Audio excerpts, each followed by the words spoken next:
Alors, le tchoukball est un sport qui a été inventé en fait en Suisse dans les années 60-70 et qui est pour idée en fait d'être un sport sans contact. On n'intercepte pas la balle, on ne va pas pousser l'autre machin, on laisse l'équipe adverse totalement en jeu.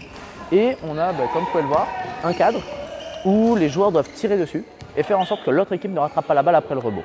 Bonjour, je m'appelle Maëlle. J'ai participé au championnat du monde de tchoukball en 2023 à Prague.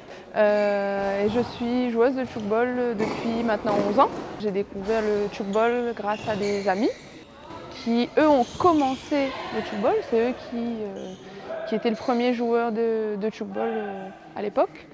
Et petit à petit, je suis venue essayer et j'ai bien aimé et depuis, j'ai jamais quitté. Je m'appelle Vincent, Elisabeth, j'ai 14 ans, je suis en 3e et ça fait 6 ans que je fais du tchouk. Et tes objectifs pour cette année dans le tchouk, ça serait quoi? Qu'on puisse aller jusqu'en finale pour le championnat d'Europe et aussi que notre club finisse encore premier de championnat La Réunion. Nous on part du 22 jusqu'au 31 juillet et je crois qu'il y aura 2 ou 3 journées de championnat et c'est tout. Ça en Italie aussi. J'ai déjà fait 2 championnats du monde. En général il y a 5 ou 7 équipes et on est à 7 sur le terrain. Et pour les championnats du monde, ça s'est bien passé? Oui, les 2 fois c'était à Singapour.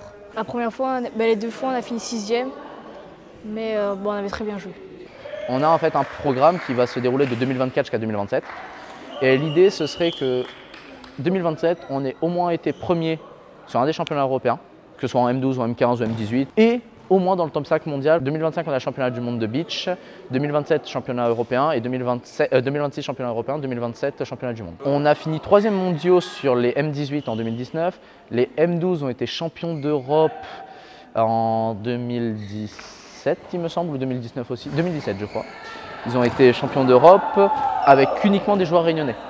Il faut savoir qu'on essaye, en tout cas au niveau de la Réunion, lorsque les métropolitains avant ne voulaient pas aller au championnat, on allait à leur place et on essayait d'avoir un maximum de joueurs réunionnais présents. On a eu l'autorisation au niveau de la Fédé d'avoir directement l'équipe de France à La Réunion. Pour ceux qui sont plutôt dans l'Est, ce serait plutôt vers Brapanon, Saint-Benoît, Sainte-Anne qu'il faut se diriger.